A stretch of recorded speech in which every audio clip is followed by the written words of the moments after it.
ಅವರು ಹೇಳಿದ್ರು ಅಲ್ಲಿ ಇವಾಗ ಏನೂ ಕೂಡ ಇಲ್ಲ, ನೀವಲ್ಲಿ ಯಾಕೆ ಹೋಗ್ತಾ ಇದ್ದೀರಾ, ನೀವೆಲ್ಲಿಂದ ಬಂದಿದ್ದೀರಾ ಅಂತ ಕೇಳಿದ್ರು.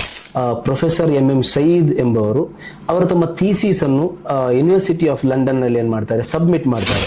ಮರೆಮಾಚಲ್ಪಟ್ಟಂತಹ ಇತಿಹಾಸವನ್ನು ಅಧ್ಯಯನ ನಡೆಸುವುದರಲ್ಲಿರುವಂತಹ ಪ್ರಸಕ್ತತೆಯನ್ನು, ದಕ್ಕನ್ ಸಾಹಿತ್ಯದಲ್ಲಿ ಮಸ್ನವಿ, ರುಬಾಯಿಯಾತ್ ಇತ್ತು, ಇಂತಹ ಹಲವಾರು ಸಾಹಿತ್ಯಿಕ ಕೃತಿ ಪರಿಚಯಗಳು ನಡೆದಿತ್ತು. ಅಧ್ಯಯನ ನಡೆಸಿದ ನಂತರ ಅವರು ಸ್ವತಃ ಒಂದು ದಿ ಸೂಫೀಸ್ ಆಫ್ ಬಿಜಾಪುರ್ ಅನ್ನುವಂತಹ ಕೃತಿಯನ್ನು ರಚಿಸಿದ್ರು. ಶಿರಾಜೆ ಹಿಂದ್ ಅಂದ್ರೆ ಮಧ್ಯಕಾಲೀನ ಭಾರತದ ಸಾಂಸ್ಕೃತಿಕ ನಗರಿ ಜೋನ್ಪುರ್ ಆಗಿತ್ತು ಅಂತ.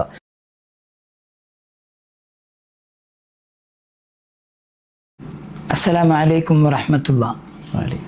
ಕಾಲದ ಸುಳಿಯಲ್ಲಿ ಸಿಕ್ಕು ಇತಿಹಾಸದ ಗರ್ಭದಲ್ಲಿ ಮೌನವಾಗಿರುವಂತಹ ನಮ್ಮ ನಿನ್ನೆಗಳ ಕಥೆಗಳು, ನಮ್ಮ ನಿನ್ನೆಗಳ ಸಂಸ್ಕೃತಿಗಳು, ನಮ್ಮ ನಿನ್ನೆಗಳ ಇತಿಹಾಸಗಳು ನಮ್ಮನ್ನು ಆಗಾಗ ಬಡಿದೆಬ್ಬಿಸ್ತಾ ಇರ್ತದೆ.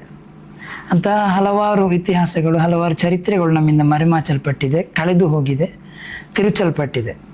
ಹೀಗಿರುವಾಗ ನಾನು ಕಳೆದ ಬಾರಿ ನೀಡಿದಂತಹ ಗುಲ್ಬರ್ಗಾಗಿ ನೀಡಿದಂತಹ ಒಂದು ಭೇಟಿಯಾಗಿದೆ ಇಂತಹ ಒಂದು ಕಾರ್ಯಕ್ಕಿರುವಂತಹ ಒಂದು ಪ್ರೇರಣೆ ಅಂತ ನಾನು ಭಾವಿಸ್ತೇನೆ.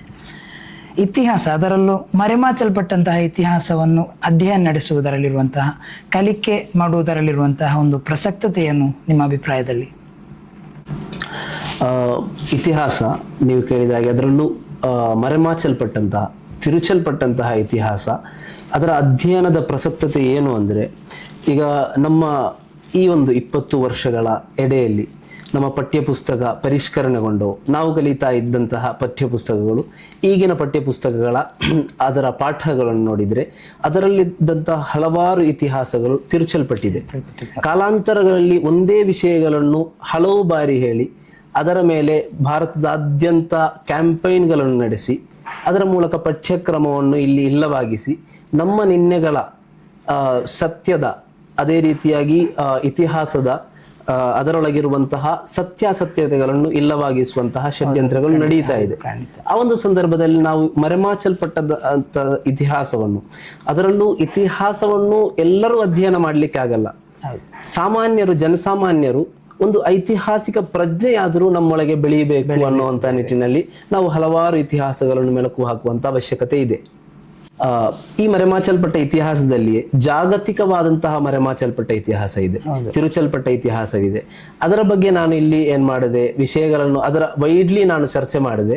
ಆ ವಿಚಾರದಲ್ಲಿಯೇ ಮಧ್ಯಕಾಲೀನ ಭಾರತದ ತಿರುಚಲ್ಪಟ್ಟ ಇತಿಹಾಸ, ಅದರಲ್ಲೂ ಕೂಡ ಮಧ್ಯಕಾಲೀನ ದಖನ್ ಇತಿಹಾಸದ ಬಗ್ಗೆ ನಾನು ಹೆಚ್ಚು ಗಮನ ಹರಿಸಲು ಶ್ರಮಿಸ್ತೇನೆ. ಅದರ ಜೊತೆಗೆ ಇದರಲ್ಲಿರುವಂತಹ ವಾಸ್ತುಶೈಲಿ, ಅದೇ ರೀತಿಯಾಗಿ ಕಲೆ, ಇದೆಲ್ಲವನ್ನು ಬಿಟ್ಟು ಕೂಡ ಸಾಹಿತ್ಯಕ್ಕೆ ಹೆಚ್ಚು ಯಾವ ರೀತಿ ಒತ್ತು ಕೊಟ್ಟಿದ್ರು ಅನ್ನೋ ವಿಚಾರವಾಗಿ ಮಾತನಾಡಲು ನಾನು ಹೆಚ್ಚು ಗಮನ ವಹಿಸ್ತೇನೆ.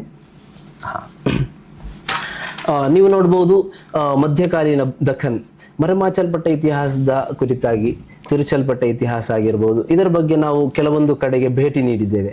ಅದರಲ್ಲಿ ಕಳೆದ ಬಾರಿ ನಾವು ಫಿರೋಜಾಬಾದಿಗೆ ಹೋಗಿದ್ವಿ. ಫಿರೋಜಾಬಾದ್ ದಖನ್ ಪ್ರಾಂತ್ಯದ ಒಂದು ನಗರ. ಈಗ ದಖನ್ ಪ್ರಾಂತ್ಯದ ಆ ನಗರಕ್ಕೆ ಹೊರಟಾಗ ಅದರ ಈಗಿರುವಂತಹ ನಗರದಲ್ಲಿ, ಈಗಿರುವಂತಹ ಪೇಟೆಯಲ್ಲಿ ಅಲ್ಲಿನ ಊರಿನ ಒಬ್ಬರು ಹಳ್ಳಿಗರೊಂದಿಗೆ ಅಲ್ಲಿ ಕೇಳಿದ್ವಿ, ದಖನ್ನ ಈ ಫಿರೋಜಾಬಾದಿಗಿರುವಂತಹ ನಗರಕ್ಕಿರುವಂತಹ ದಾರಿ ಯಾವುದು ಅಂತ. ಅವರು ಹೇಳಿದ್ರು, ಅಲ್ಲಿ ಇವಾಗ ಏನೂ ಕೂಡ ಇಲ್ಲ, ನೀವಲ್ಲಿ ಯಾಕೆ ಹೋಗ್ತಾ ಇದ್ದೀರಾ, ನೀವೆಲ್ಲಿಂದ ಬಂದಿದ್ದೀರಾ ಅಂತ ಕೇಳಿದ್ರು.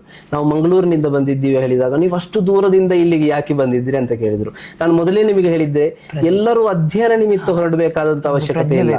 ಸಾಹಿತ್ಯಿಕ, ಅದರಲ್ಲೂ ಕೂಡ ಈ ಐತಿಹಾಸಿಕ ಪ್ರಜ್ಞೆ ಜನಸಾಮಾನ್ಯರು ಬೇಕು. ಇಲ್ಲವಾದ್ರೆ ನಮ್ಮ ಉಳಿವು ಇಲ್ಲಿ ಕಷ್ಟವಾಗಿ ಬಿಡುತ್ತೆ. ಫಿರೋಜಾಬಾದ್ ನನ್ನ ಅಭಿಪ್ರಾಯದಲ್ಲಿ 13ನೇ ಶತಮಾನಕ್ಕಿಂತಲೂ ಮುಂಚೆಯೇ ದಖನ್ ಸಾಹಿತ್ಯ ಜಗತ್ತಿಗೆ ಪರಿಚಯಗೊಂಡಿತ್ತು. ಅದರಲ್ಲೂ ಪೇರ್ಷಿಯನ್ ಹಲವಾರು ಕೃತಿಗಳು ರಚಿಸಲ್ಪಟ್ಟಿದ್ದವು. ಆದರೆ 14ನೇ ಶತಮಾನದ ನಂತರ ಬಂದೇ ನವಾಜರು ದಖನಿಗೆ ಬಂದ ನಂತರ, ಫಿರೋಜ್ ಶಾನ ಫಿರೋಜಾಬಾದ್ ನಗರ ನಿರ್ಮಾಣಗೊಂಡ ನಂತರ ಹಲವಾರು ಸಾಹಿತ್ಯಿಕ ಕೃತಿಗಳು ಜಗತ್ತಿಗೆ ಏನ್ ಮಾಡಿದೆ, ಕೊಡುಗೆಯಾಗಿ ನೀಡಲ್ಪಟ್ಟಿದೆ. ಹಲವಾರು ಸಾಹಿತ್ಯಿಕ ಕೃತಿಗಳು. ಆ ವೇಳೆ ಬಹ್ಮನಿಗಳು ಅವರ ಆಳ್ವಿಕೆಯನ್ನು ನಡೆಸಲು ಮಾತ್ರ ಒಂದು ಸಾಹಿತ್ಯಿಕ ಕೈಪಿಡಿ, ನಾವು ಕೌಟಿಲ್ಯನ ಅರ್ಥಶಾಸ್ತ್ರದ ಬಗ್ಗೆ ಚರ್ಚೆ ಮಾಡ್ತೇವೆ, ಅಂತಹ ಒಂದು ಸಾಹಿತ್ಯಿಕ ಕೈಪಿಡಿಯನ್ನು ದಖನ್ ಪ್ರಾಂತ್ಯದಲ್ಲಿ ಆಳ್ವಿಕೆ ಮಾಡುತ್ತಿದ್ದಂತಹ ಬಹ್ಮನಿಗಳು ಅವರ ಸಾಮ್ರಾಜ್ಯದಲ್ಲಿ ಕೃತಿಯನ್ನು ನಿರ್ಮಾಣ ಮಾಡಿದ್ದರು. ಅವರ ರಾಜತಾಂತ್ರಿಕತೆ ಹೇಗಿರಬೇಕು ಅನ್ನೋದರ ಬಗ್ಗೆ. ಕ್ರಿಸ್ತಶಕ 1932 ವೇಳೆಗೆ ಪ್ರೊಫೆಸರ್ ಎಂ ಸಯೀದ್ ಎಂಬವರು ಅವರು ತಮ್ಮ ಥೀಸಿಸ್ ಅನ್ನು ಯೂನಿವರ್ಸಿಟಿ ಆಫ್ ಲಂಡನ್ ನಲ್ಲಿ ಏನ್ ಮಾಡ್ತಾರೆ, ಸಬ್ಮಿಟ್ ಮಾಡ್ತಾರೆ. ಅದು ಮನ್ ಲಗನ್ ಎಂಬ ಕೃತಿಯ ಮೇಲಿತ್ತು. ಮನ್ ಲಗನ್ ಅಂದ್ರೆ ದಖನ್ ಸಾಹಿತ್ಯದಲ್ಲಿ ಒಂದು ಉನ್ನತವಾದಂತಹ ಒಂದು ಮೇರು ಕೃತಿ, ಮಸ್ನವಿ. ಆ ಕಾಲದಲ್ಲಿಯೇ ದಖನ್ ಸಾಹಿತ್ಯದಲ್ಲಿ ಮಸ್ನವಿ, ರುಬಾಯಿಯಾತ್ ಇತ್ತು. ಇಂತಹ ಹಲವಾರು ಸಾಹಿತ್ಯಿಕ ಕಾವ್ಯ ಕೃತಿ ಪರಿಚಯಗಳು ನಡೆದಿತ್ತು. ಮನ್ಲಗನ್ ಮಹಮೂದ್ ಬಹರಿ ಅವರ ಕೃತಿ, ಇಂತಹ ಹಲವಾರು ಕೃತಿಗಳು ಆ ಕಾಲದಲ್ಲಿ ಈ ಜಗತ್ತಿಗೆ ಕೊಡುಗೆ ನೀಡಲ್ಪಟ್ಟಿತ್ತು. ಆ ವಿಚಾರವನ್ನು ಅವರಲ್ಲಿ ಥೀಸಿಸ್ ಆಗಿ ಸಬ್ಮಿಟ್ ಮಾಡಿದಾಗ ಇದರ ಮೇಲೆ ಈ ಥೀಸಿಸ್ ಅನ್ನು ನೋಡಿದಂತಹ ರಿಚರ್ಡ್ ಈಟನ್ ಇದರ ಮೇಲೆ ಆಕರ್ಷಣೆಗೊಂಡು, ಇದಕ್ಕಿಂತಲೂ ಮುಂಚೆಯೇ ರಿಚರ್ಡ್ ಈಟನ್ ದಖನಿಯ ಕುರಿತು, ದಖನ್ ಪ್ರಾಂತ್ಯದ ಕುರಿತು, ಅಲ್ಲಿನ ಸಾಹಿತ್ಯಿಕ ವಾಸ್ತುಶಿಲ್ಪದ ಕೊಡುಗೆಗಳ ಕುರಿತು ಹಲವಾರು ಚರ್ಚೆಗಳನ್ನು ಮಾಡ್ತಾ ಇದ್ರು.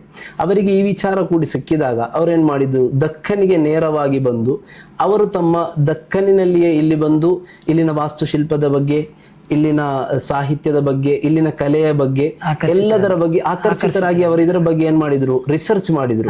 ಅಧ್ಯಯನ ನಡೆಸಿದ ನಂತರ ಅವರು ಸ್ವತಃ ಒಂದು ದಿ ಸೂಫೀಸ್ ಆಫ್ ಬಿಜಾಪುರ್ ಅನ್ನುವಂತಹ ಕೃತಿಯನ್ನು ರಚಿಸಿದ್ರು. ಈ ಮಧ್ಯ ಆಕೃತಿ ಕನ್ನಡದಲ್ಲಿಯೂ ಅನುವಾದ ಆಗಿದೆ. ಪ್ರೊಫೆಸರ್ OL ನಾಗಭೂಷಣ್ ಸ್ವಾಮಿ ಅವರು ಪಾರಸಿಕ ದೇಶ ಭಾಷೆಗಳಲ್ಲಿ ಭಾರತ ಅನ್ನುವಂತಹ ಟೈಟಲ್ ನಲ್ಲಿ ಆ ಕೃತಿಯನ್ನು ಏನ್ ಮಾಡಿದ್ರು, ಟ್ರಾನ್ಸ್ಲೇಟ್ ಮಾಡಿದ್ರು, ತರ್ಜುಮೆ ಮಾಡಿದ್ರು. ಬಹಳ ಆಸಕ್ತಿದಾಯಕವಾದಂತಹ ದಕ್ಕನ್ ಬಗ್ಗೆ ಇರುವಂತಹ ಹಲವಾರು ವಿಷಯಗಳು ಅದರಲ್ಲಿ ನಮಗೆ ಕಾಣಸಿಗುತ್ತೆ.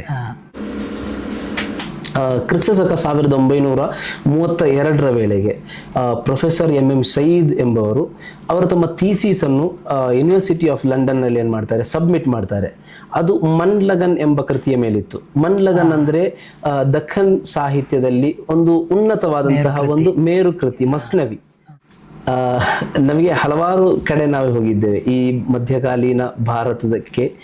ಮಧ್ಯಕಾಲೀನ ಹಲವಾರು ಕಿಂಗ್ಡಮ್ಗಳು, ಡೈನಾಸ್ಟಿಗಳು ನೀಡಿದಂತಹ ಕೊಡುಗೆಗಳ ಜಾಡು ಹಿಡಿದು ನಾವು ಹಲವು ಬಾರಿ ಹೋಗಿದ್ದೇವೆ. ಅದರಲ್ಲಿ ಹಲವಾರು ಸಿಟಿಗಳನ್ನು ನೋಡಿದ್ದೇವೆ, ಅಲ್ಲಿನ ನಿರ್ಮಾಣಗಳನ್ನು ನೋಡಿದ್ದೇವೆ. ಹಾಗೆ ಅತ್ಯಾಕರ್ಷಣೆಗೊಂಡಂತಹ ಈ ಕಳೆದ ಬಾರಿ ನಾವು ಉತ್ತರ ಪ್ರದೇಶ ಯಾತ್ರೆ ಹೊರಟಿದ್ವಿ. ಅಲ್ಲಿನ ಜೋನ್ಪುರ್ ನಗರಕ್ಕೆ ನಾವು ಭೇಟಿ ನೀಡಿದ್ದೆವು. ಅಲ್ಲಿನ ನಿರ್ಮಿತಿಗಳು, ಆ ಒಂದು ಸಂಜೆಯ ವೇಳೆ ನಾವು ಆ ನಗರದ ಸುತ್ತಮುತ್ತ ಹೊರಟಾಗ ನಮಗೆ ಫೀಲ್ ಆದದ್ದು, ಅದೊಂದು ಸ್ಪೇನ್, ಗತಿಸಿ ಹೋದ ಸ್ಪೇನ್, ಅಂದುಲೀಸಿಯಾ, ಇಸ್ಲಾಮಿಕ್ ಸ್ಪೇನ್ ಏನಿತ್ತು, ಅಂದುಲೀಸಿಯಾದ ಒಂದು ಗತವೈಭವವನ್ನು ಅಲ್ಲಿ ನಮಗೆ ಕಾಣಲಿಕ್ಕೆ ಸಿಕ್ಕಿತ್ತು. ಅಲ್ಲಿನ ಕಟ್ಟಡಗಳು, ಅಲ್ಲಿನ ರಾಜಬೀದಿಗಳು ಎಲ್ಲವನ್ನು ನೋಡಿದಾಗ ಅಂದುಲೀಸಿಯಾ ಗತಿಸಿದಂತಹ ಒಂದು ಅಂದುಲೀಸಿಯಾದ ಇತಿಹಾಸ ನಮಗೆ ಮೆಲುಕು ಹಾಕಲಿಕ್ಕೆ ಅಲ್ಲಿ ಸಾಧ್ಯವಾಯಿತು.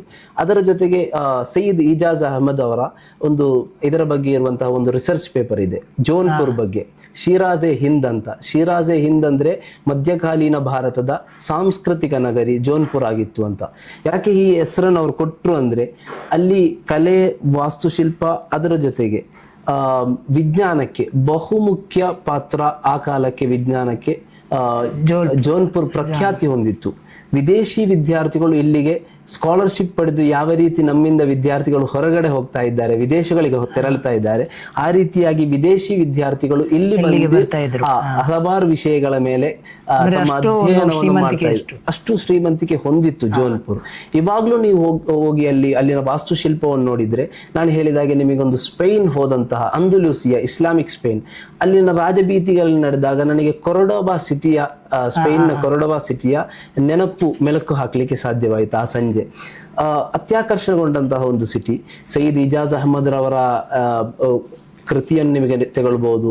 ಅಲ್ಲಿನ ರಾಜತಾಂತ್ರಿಕತೆ ಯಾವ ರೀತಿ ಇತ್ತು ಅಂತ ಮಿಯಾ ಮುಹಮ್ಮದ್ ಸಯೀದ್ ಅವರು ಅಲ್ಲಿನ ರಾಜತಾಂತ್ರಿಕತೆ ಯಾವ ರೀತಿ ಇತ್ತು ಅನ್ನೋದರ ಬಗ್ಗೆ ಒಂದು ರಿಸರ್ಚ್ ಪೇಪರ್ ಅನ್ನು ಮಂಡಿಸಿದ್ದಾರೆ. ಅಲ್ಲಿನ ಕಲೆ ಮತ್ತು ವಾಸ್ತುಶಿಲ್ಪದ ಬಗ್ಗೆಯೂ ಹಲವಾರು ಪೇಪರ್ಸ್ಗಳು ಹಲವಾರು ಯೂನಿವರ್ಸಿಟಿಗಳಲ್ಲಿ, ಕರಾಚಿ ಪ್ರೆಸ್ ಅವರ ಬಗ್ಗೆ, ಜೋನ್ಪುರ್ ಬಗ್ಗೆ ಒಂದು ಅತಿ ಆಸಕ್ತಿದಾಯಕವಾದಂತಹ ಒಂದು ಕೃತಿಯನ್ನು ಕೂಡ ಏನ್ ಮಾಡಿದೆ, ಪರಿಚಯಿಸಿದೆ. ಜೋನ್ಪುರ್ ಇತಿಹಾಸದಲ್ಲಿ ತೆಗೆದು ನೋಡಿದ್ರೆ ಮುಘಲ್ ಬಾದ್ಶಾ ಶಾಜಹಾನ್ ಅದರ ಬಗ್ಗೆ ಹೇಳುವುದು, ಜೋನ್ಪುರ್ ಶಿರಾಜೆ ಹಿಂದಾಗಿತ್ತು. ಅದೇ ರೀತಿಯಾಗಿ ದಿ ಅಬೋರ್ಡ್ ಆಫ್ ಲರ್ನಿಂಗ್, ಇದು ಒಂದು ದಾರುಲ್ ಇಲ್ಮ್ನ ಒಂದು ಕೇಂದ್ರವಾಗಿತ್ತು ಆ ಕಾಲದಲ್ಲಿ ಅಂತ ಜೋನ್ಪುರ್ ಅನ್ನು ಅವರೇನ್ ಮಾಡ್ತಾರೆ, ವಿಶೇಷಿಸ್ತಾರೆ. ಅಷ್ಟು ಒಂದು ಸಮೃದ್ಧಿ ಸಾಹಿತ್ಯಿಕವಾಗಿಯೂ ಕೂಡ ಏನಾಗಿತ್ತು ಮಧ್ಯಕಾಲೀನ ಭಾರತದ ಇತಿಹಾಸದಲ್ಲಿ ಮೊದಲನೇದಾಗಿ ಬೊಟ್ಟು ಮಾಡಿ ಹೇಳುವ ವಿಚಾರ ಅಂದ್ರೆ ಕಲೆ ಮತ್ತು ವಾಸ್ತುಶಿಲ್ಪಕ್ಕೆ ಹೆಚ್ಚು ಒತ್ತು ಕೊಟ್ಟರು, ಸಾಹಿತ್ಯಕ್ಕೆ ಒತ್ತು ಕೊಡ್ಲಿಲ್ಲ ಅಂತ. ನಾವು ಸಾಹಿತ್ಯಿಕವಾಗಿ ಚರ್ಚೆ ಮಾಡ್ಲಿಕ್ಕೆ ಕುಳಿತರೆ ಆ ಚರ್ಚೆಗಳಿಗೆ ಕೊನೆಯೇ ಇರಲ್ಲ. ಅಷ್ಟೊಂದು ಸಾಹಿತ್ಯಕ್ಕೆ ಏನ್ ಮಾಡಿದ್ರು ಮಧ್ಯಕಾಲೀನ ಯುಗದಲ್ಲಿದ್ದಂತಹ ರಾಜರುಗಳು ಕೊಡುಗೆ ನೀಡಿದ್ರು. ಫಿರೋಜಾಬಾದಿನ ಕಡೆ ನೋಡುವಾಗ ಫಿರೋಜ್ ಶಾ ಸ್ವತಃ ಒಬ್ಬ ಕವಿಯಾಗಿದ್ದ. ಮೊಹಮ್ಮದ್ ಬಿನ್ ತುಘಲಕರ ಚರಿತ್ರೆಯನ್ನು ನೋಡಿದ್ರು ಹಾಗೆ. ಮುಘಲರಲ್ಲಿ ಹಲವಾರು ರಾಜರುಗಳು ಸ್ವತಃ ಕವಿಗಳಾಗಿದ್ರು. ಜೌನ್ಪುರ್ನ ಇತಿಹಾಸವನ್ನು ತೆಗೆದರೆ ನಾನು ಹೇಳಿದ ಹಾಗೆ ಸಾಹಿತ್ಯಕ್ಕೆ, ಕೃತಿ ರಚನೆಗೆ ಹಲವಾರು ಒತ್ತು ನೀಡಿದರು.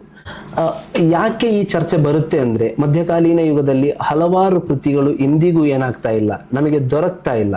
ಇದಕ್ಕೆ ಇರುವಂತಹ ಪ್ರಮುಖ ಕಾರಣ ದಖ್ಖನ್ನಲ್ಲಿಯೇ ನೋಡಿದರೆ 13ನೇ ಶತಮಾನಕ್ಕಿಂತಲೂ ಮುಂಚೆ ಏನಾಗಿತ್ತು ಅಂದ್ರೆ, ರಾಜಾಶ್ರಯದಲ್ಲಿರಲಿಲ್ಲ. ಯಾವುದೇ ಒಬ್ಬರು ಕವಿ ಇದ್ರೂ ಕೂಡ, ಯಾವುದೇ ಒಬ್ಬ ವಿದ್ವಾಂಸರಿದ್ರೂ ಕೂಡ ಅವರಿಗೆ ರಾಜಾಶ್ರಯ ಇರಲಿಲ್ಲ.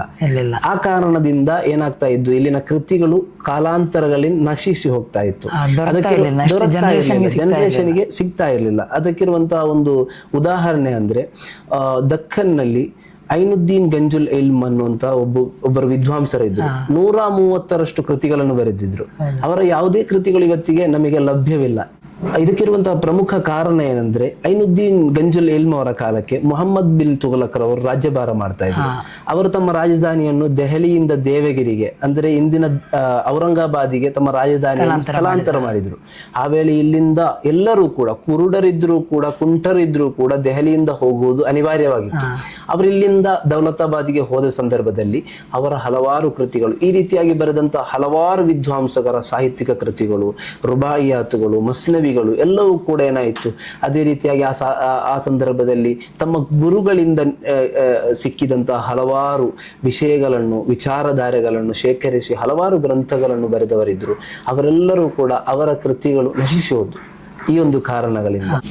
ನಾವೀಗ ನಮ್ಗೆ ಎಲ್ರಿಗೂ ಗೊಂದಲ ಇರುವಂತಹ ಒಂದು ವಿಚಾರ ಅಂತ ಹೇಳಿದ್ರೆ, ಉತ್ತರ ಭಾರತ ಮತ್ತು ಈ ನಮ್ಮ ಮಲಬಾರ್ ಮುಸ್ಲಿಂ ಸಂಸ್ಕೃತಿ ಮತ್ತು ಆಚರಣೆಗಳ ನಡುವೆ ಸಂಪೂರ್ಣ ವಿಭಿನ್ನತೆ ಇದೆ.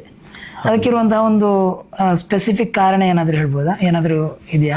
ಇದೊಂದು ವೈಡ್ಲಿ ಚರ್ಚೆ ಮಾಡಬೇಕಾದಂತ ಒಂದು ವಿಚಾರ. ಮೊದಲನೇದಾಗಿ ಇದಕ್ಕಿರುವಂತಹ ಪ್ರಮುಖ ಕಾರಣ, ನಾನು ಐತಿಹಾಸಿಕವಾಗಿ ಚರಿತ್ರೆಯಿಂದ ಮಾಹಿತಿಗಳನ್ನು ಹೆಕ್ಕಿ ನಿಮಗೆ ಹೇಳಲಿಕ್ಕೆ ಪ್ರಯತ್ನ ಪಡ್ತೇನೆ. ಅಂದರೆ ಮಲಬಾರ್ ಸಂಸ್ಕೃತಿ, ಮಲಬಾರ್ ಮುಸ್ಲಿಂಗಳ ಸಂಸ್ಕೃತಿ ಯಾವ ರೀತಿ ಬಂದವು ಅಂದರೆ, ಭಾರತಕ್ಕೆ ಬಂದದ್ದು ಸಮುದ್ರದ ಮಾರ್ಗಗಳ ಮೂಲಕ. ಮೊದಲನೆಯದಾಗಿ ಇಸ್ಲಾಂ ಇಲ್ಲಿಗೆ ತಲುಪಿದ್ದು ಪ್ರವಾದಿ ಮುಹಮ್ಮದ್ ಸಲ್ಲಲ್ಲಾಹು ಅಲೈಹಿ ವಸಲ್ಲಮರ ಕಾಲದಲ್ಲಿ ಆಗಿತ್ತು, ಸಮುದ್ರ ಮಾರ್ಗದ ಮೂಲಕ. ಇನ್ನು ನಂತರ ಹಲರಮಿ, ಯಮನ್ನ ಹಲರಮಿ ವಿದ್ವಾಂಸರು ಇಲ್ಲಿಗೆ ಬಂದು ಅವರ ಕಾರ್ಯಾಚರಣೆಗಳನ್ನು ಪ್ರಾರಂಭಿಸ್ತಾರೆ, ಅದನ್ನು ಮುಂದುವರಿಸ್ತಾ ಹೋಗ್ತಾರೆ. ಆದ್ರಿಂದ ನಮಗೆ ಸಿಕ್ಕಿದಂತಹ ಒಂದು ಸಂಸ್ಕೃತಿ, ನಮಗೆ ಮುಸ್ಲಿಂ ಕಲ್ಚರ್ ವಿಭಿನ್ನವಾಗಿದೆ. ಅದೇ ರೀತಿಯಾಗಿ ಉತ್ತರ ಭಾರತ, ಉತ್ತರ ಕರ್ನಾಟಕದಲ್ಲಿಯೂ ನೋಡಿದರೆ, ನಾನು ಹೇಳಿದಾಗೆ ದಕ್ಕನ್ ಪ್ರಾಂತ್ಯಗಳಲ್ಲಿಯೂ ಕೂಡ ಅಲ್ಲಿಗೆ ಇಸ್ಲಾಂ ತಲುಪಿದ್ದು ಪರ್ಷಿಯನ್ ಟ್ರೇಡ್ ಭಾರತದ ಸಿಲ್ಕ್ ರೂಟ್ ಮೂಲಕ. ಹೇಗೆ ಬಂತಂದ್ರೆ, ಇಸ್ಲಾಂ ಪರ್ಷಿಯನ್ ನಿಂದ ಆಕರ್ಷಿತ ತಗೊಂಡು ಬಂದು ಅಲ್ಲಿನ ಆಹಾರ ಸಂಸ್ಕೃತಿಯನ್ನು ತೆಗೆದು ನೋಡಿ, ಅಲ್ಲಿನ ಹೆಸರುಗಳು, ಅಲ್ಲಿನ ಜನರಿಗೆ ಇರುವಂತಹ ಹೆಸರುಗಳನ್ನು ತೆಗೆದರೂ ಕೂಡ ಅದು ಪರ್ಷಿಯನ್ ಪ್ರೇರಿತಗೊಂಡಿರುತ್ತೆ. ಅವರ ಎಲ್ಲಾ ವಿಚಾರಗಳಲ್ಲಿಯೂ ಕೂಡ, ಅವರ ಸಂಸ್ಕೃತಿಯಲ್ಲಿಯೂ ಕೂಡ ಪರ್ಷಿಯನ್ ಹೇರಿಕೆಗಳಿರುತ್ತವೆ. ಯಾಕಂದ್ರೆ ನಮ್ಮ ವಿಭಿನ್ನ ಅಂದ್ರೆ, ನಮ್ಮ ಎರಡು ಸಂಸ್ಕೃತಿಗಳೇನಿದೆ ಅದು ಬಂದ ರೂಟ್ ಬೇರೆ ಬೇರೆಯಾಗಿತ್ತು. ಒಂದು ಸಮುದ್ರ ಮಾರ್ಗದ ಮೂಲಕ ಮಲಬಾರಿಗಳಿಗೆ ಸಿಕ್ಕಿತ್ತು. ಅದೇ ರೀತಿಯಾಗಿ ಉತ್ತರ ಭಾರತ, ಉತ್ತರ ಕರ್ನಾಟಕಕ್ಕೆ ಪರ್ಷಿಯನ್ ಟ್ರೇಡ್ ರೂಟ್ ಮೂಲಕ ಭಾರತಕ್ಕೆ ಇಸ್ಲಾಂ ಬಂದವು. ಒಂದು ವಿಭಿನ್ನತೆ ಪ್ರಾರಂಭಗೊಂಡಿತ್ತು. ಅಂದ್ರೆ ಇದರ ಬಗ್ಗೆ ಹಲವಾರು ಗ್ರಂಥಗಳು, ಹಲವಾರು ಥೀಸಿಸ್ಗಳು, ಅಧ್ಯಯನಗಳು ನಡೆದಿವೆ. ಅಂದ್ರೆ ಈ ಚರ್ಚೆ ನಮಗೆ ಇಷ್ಟಕ್ಕೆ ಸೀಮಿತಗೊಳಿಸಲಿಕ್ಕೆ ಸಾಧ್ಯವಿಲ್ಲ. ಮಾನ್ಸೂನ್ ಇಸ್ಲಾಂ ಅನ್ನುವಂಥ ಪುಸ್ತಕ ಇದೆ. ಅದರಲ್ಲಿ ಮಲಬಾರಿ ಮುಸ್ಲಿಂಗಳ ಕಲ್ಚರ್, ಟ್ರೇಡ್ ಹೇಗಿತ್ತು, ಅವರ ಇಲ್ಲಿನ ಮಸ್ಜಿದ್, ಮೊಹಲ್ಲಾ ಸಿಸ್ಟಮ್, ಅದರ ಬಗ್ಗೆ ಎಲ್ಲ ಕೂಡ ಚರ್ಚೆಯಾಗಿದೆ. ಅದೇ ರೀತಿಯಾಗಿ ಈ ಚರ್ಚೆಯನ್ನು ಇನ್ನೂ ಕೂಡ ವೈಡ್ಲಿಯಾಗಿ ಚರ್ಚಿಸಬೇಕಾದಂತ ಅನಿವಾರ್ಯತೆ ಇದೆ ಅಂತ ನನಗೆ ಕಾಣಿಸ್ತಾ ಇದೆ. ಹೀಗೆ ಮರೆಮಾಚಲ್ಪಟ್ಟಂತಹ ಇತಿಹಾಸ, ಕಳೆದು ಹೋದಂತಹ ಇತಿಹಾಸಗಳ ಕುರಿತಾಗಿ ಹೇಳುವಾಗ ಹಲವಾರು ವಿಷಯಗಳಿಗೆ ಕನ್ಹಾಯಿಸುವಂತಹ ಒಂದು ಅಗತ್ಯತೆ ನಮ್ಮ ಮೇಲೆ ಇದೆ. ಹೀಗಿರುವಾಗ ಇಂತಹ ಒಂದು ಇತಿಹಾಸದ ತಿಳಿಯಬೇಕಾದಂತಹ, ಅಧ್ಯಯನ ನಡೆಸಬೇಕಾದಂತಹ ಒಂದು ಪ್ರಜ್ಞೆ ಎಲ್ಲ ಜನಸಾಮಾನ್ಯರಲ್ಲೂ ಮೂಡಿ ಬರಬೇಕು. ಆದ್ರೆ ಮಾತ್ರ ನಮಗೆ ಒಂದು ಒಂದು ಉತ್ತಮ ಪ್ರಬುದ್ಧ ಸಮಾಜವನ್ನು ನಿರ್ಮಿಸಲಿಕ್ಕೆ ಸಾಧ್ಯ ಆಗ್ತದೆ. ನಿಮ್ಮ ಇತಿಹಾಸಗಳ ಜಾಡು ಹಿಡಿದು ಹೊರಟಿರುವಂತಹ ಈ ಪ್ರಯಾಣ ಸುಖಕರವಾಗಿ ಮುಂದುವರಿಯಲಿ ಅಂತ ಹಾರೈಸ್ತಾ ಇದ್ದೇನೆ.